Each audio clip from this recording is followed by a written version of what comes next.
Hi everyone! This week in my master's class, my homework is to find an app or website that will help a student with special needs overcome difficulties they may face when completing a task. I chose to base my search on a student that I have in my kindergarten class right now.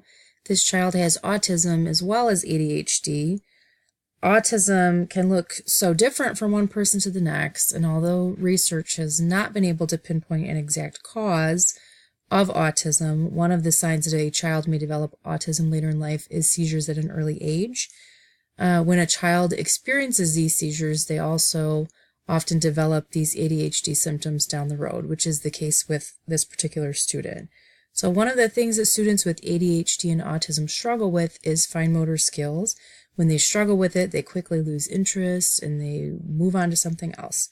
However, fine motor is such an important skill to develop in lower elementary age children. So I needed to figure out a way to make this easier for this student, make it more interesting so that it's going to keep his attention.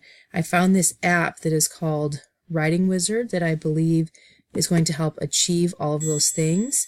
When you open this app, you are able to choose whether you want to work on letters or numbers.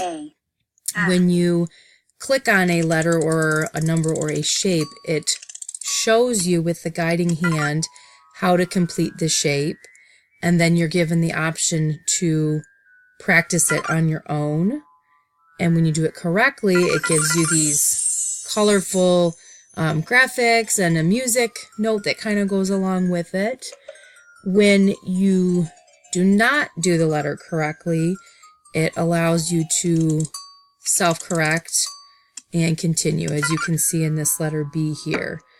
And then when you are able to do it correctly, again, you get the graphics and the music.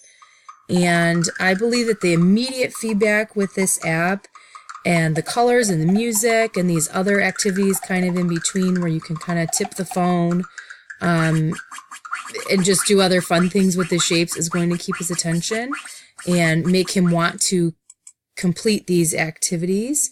And I think that it's going to help him work on these fine motor skills that we so desperately need to develop in kindergarten.